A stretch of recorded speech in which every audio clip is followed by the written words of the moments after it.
বলতে বলতে বছর তো শেষ হয়ে গেল, আর মাত্র একটা দিন বাকি আছে। আর একটা দিন বাকি মানেই 31st নাইট। 31st নাইট মানে হচ্ছে বারবিকিউ পার্টি। এই বারবিকিউ পার্টিটা অবশ্য আমরা অনেক দিন আগে করেছিলাম, ভাবলাম আপনাদের সাথে রেসিপিটা শেয়ার করি। অনেকে অনেকভাবে বারবিকিউ পার্টি করে বা বারবিকিউ পোড়ায় মাংসটা, সেটা আমার মতো আমি দেখাচ্ছি, আশা করি আপনাদের ভালো লাগবে। তো প্রথমে আমি এখানে চিকেনটা ভালো করে সাইড দিয়ে চিড়ে নিলাম, তারপর ভিনেগার আর লবণ ব্ল্যাক পেপার মিশিয়ে আমি এটাকে ম্যারিনেট করে রাখছি কিছুক্ষণের জন্য। তারপর আমি একটা মশলা বানিয়ে নিব।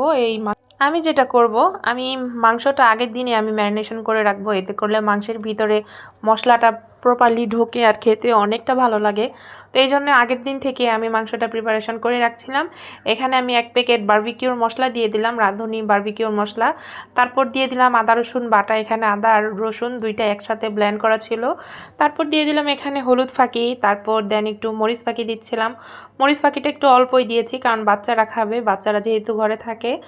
আর এখানে আমি একটু টক দই বানিয়ে নিয়েছিলাম। টক দইটা আমার হাতে খুব কম সময় ছিল, সেজন্য ভালোভাবে সেট হয়নি, তারপর যা হয়েছে আলহামদুলিল্লাহ। এখন দিয়ে দিচ্ছি পরিমাণ মতো লবণ। আমি কিন্তু এর আগে মাংসেতে লবণ দিয়েছি, সেজন্য একটু পরিমাণে কম দিলাম। আর একটু ভালো টেস্টের জন্য একটু টেস্টিং সল্ট তো দিতেই হবে। তারপর দিয়ে দিলাম লাস্টে সয়া সস। সয়া সসটা দেওয়ার পরে আমি এখন ভালোভাবে মিশিয়ে নেব মশলাটার সাথে। ভালো করে মিক্স করে কিন্তু আমি দেন মাংসের সাথে মিশিয়ে দিব।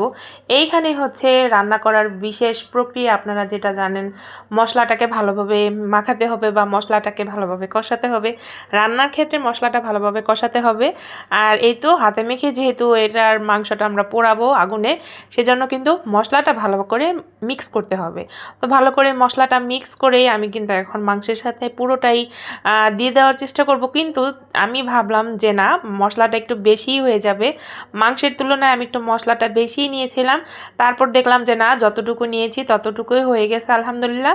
বাকি মশলাটা আমি ফ্রিজে ফ্রোজেন করে রেখে দিব, যে কোনো সময় বাচ্চাদেরকে আমি আবার মাংস ভাজা করে খাওয়াতে পারবো।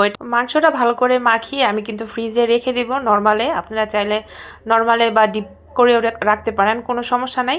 তারপরে আমি আবার একটু মশলা নিয়ে নিলাম, আমার কাছে মনে হচ্ছিল যেন একটু কম হয়েছে। আর এই বাকি অবশিষ্ট মশলাটা যে থেকে যাবে, এটা দিয়ে কিন্তু একটা সস বানানো যায়, অনেক মজার একটা সস বানানো যায়, যেটা হচ্ছে দোকানে যে গ্রিলগুলো পাওয়া যায় ওখানে যে একটা টক টক একটা ঝোলের মতো দেয়, সেই ঝোলের মতোই আমি সসটা বানাবো। সেই রেসিপিটা ইনশাল্লাহ অন্য একটা ভিডিওতে দিব।